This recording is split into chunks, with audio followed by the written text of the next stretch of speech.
ഏറ്റവും സ്നേഹമുള്ള ഇരിങ്ങാലക്കുട ഡയസിസ്.com പ്രേക്ഷകരെ, നോമ്പ് കാലഘട്ടത്തിലേക്ക് പ്രവേശിക്കുന്ന ഈ അവസരത്തിൽ നിങ്ങൾക്കെല്ലാവർക്കും അനുഗ്രഹദായകമായിട്ടുള്ള ഒരു നോമ്പുകാലം ഞാൻ ആശംസിക്കുകയാണ്.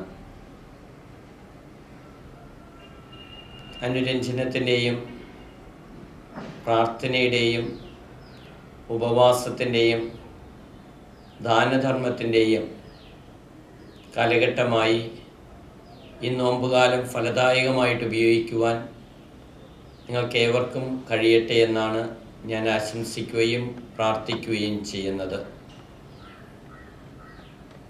ഈശോനാഥൻ പ്രലോഭനങ്ങളെ അതിജീവിച്ച് തൻ്റെ പരസ്യജീവിതം ആരംഭിച്ചത് 40 ദിനരാത്രങ്ങൾ ഉപവാസത്തിലും പ്രാർത്ഥനയിലും ചിലവഴിച്ചതിന് ശേഷമാണ്. തദവസരത്തിൽ അവിടുന്ന് വചനത്തിൽ അധിഷ്ഠിതമായിട്ട് പിതാവായിട്ടുള്ള ദൈവമായിട്ടുള്ള കൂട്ടായ്മയിൽ നിലനിന്നുകൊണ്ടാണ് തനിക്ക് നേരിട്ട പ്രലോഭനങ്ങളെ ഒന്നൊന്നായിട്ട് അവിടുന്ന് അവയെ നേരിട്ടതും അവയിൽ നിന്നും പ്രലോഭനങ്ങളിൽ നിന്നും വിജയിച്ചതും.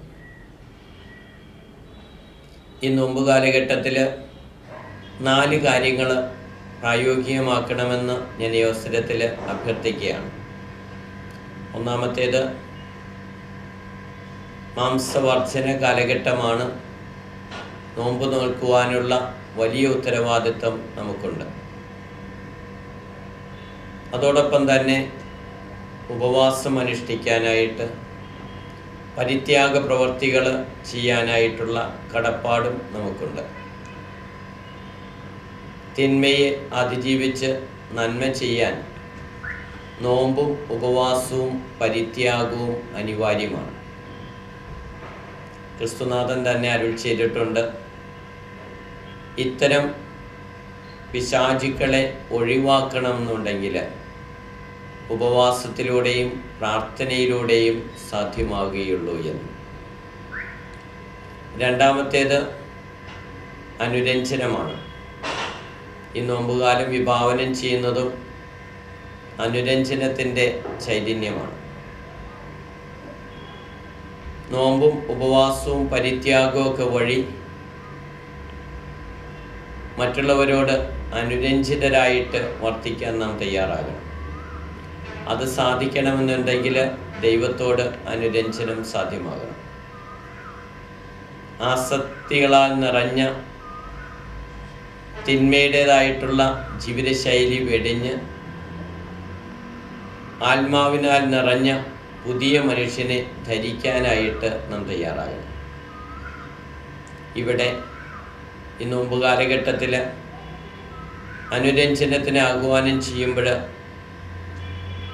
ആരെങ്കിലുമായിട്ടൊക്കെ വഴക്കോ വിദ്വേഷമോ പ്രതികാര ചിന്തയോ ഒക്കെ ഉണ്ടെങ്കിൽ ക്ഷമിക്കാനും പൊറുക്കാനും പരസ്പരം അനുരഞ്ജിതരായിട്ട് ജീവിക്കാനും നാം തയ്യാറാകണം. കുടുംബങ്ങൾക്കുള്ളിലും കുടുംബങ്ങൾ തമ്മിലും വ്യക്തികൾ തമ്മിലും അനുരഞ്ജിതരായിട്ടുള്ളൊരു ജീവിതശൈലി പ്രായോഗികമാക്കാൻ ഈ നോമ്പുകാലം നമ്മെ സഹായിക്കണം. മൂന്നാമതായിട്ട്, തീഷ്ണമായിട്ടുള്ള പ്രാർത്ഥനയുടെ കാലഘട്ടമായിരിക്കണം നോമ്പ്. പ്രാർത്ഥനയിലൂടെ ദൈവത്തിങ്കിലേക്ക് കൂടുതൽ അടുക്കുവാനും പ്രാർത്ഥന വഴിയായിട്ട് ദൈവീയ ചൈതന്യം കൂടുതൽ ഉൾക്കൊള്ളാനും നമുക്ക് സാധിക്കണം. ദൈവവുമായിട്ടുള്ള വലിയ ബന്ധത്തിന് നമ്മെ സഹായിക്കുന്നതാണ് പ്രാർത്ഥന. അതുപോലെ തന്നെ പ്രാർത്ഥനയിലൂടെ ശക്തി കിട്ടുമ്പോൾ സഹോദരങ്ങളുമായിട്ടുള്ള ബന്ധം ആഴത്തിൽ അരക്കിട്ടുറപ്പിക്കാൻ നമുക്ക് കഴിയും. പ്രാർത്ഥനയിലൂടെ ദൈവത്തെ കാണാനും സ്വയം ശക്തി ഉൾക്കൊള്ളാനും മറ്റുള്ളവർക്ക് ശക്തി പകർന്നു കൊടുക്കാനും ഈ നോമ്പുകാലം സഹായകരമാകണം. നാലാമതായിട്ട് ദാനധർമ്മത്തിൻ്റെ കാലഘട്ടമാണ്. നാം ഉപവസിക്കുകയും പരിത്യാഗ പ്രവൃത്തികൾ ചെയ്യുകയും നോമ്പ് നോക്കുകയും ഒക്കെ ചെയ്യുമ്പോൾ അതിൻ്റെ സത്ഫലങ്ങൾ പാവപ്പെട്ടവർക്കും ദാരിദ്ര്യം അനുഭവിക്കുന്നവർക്കും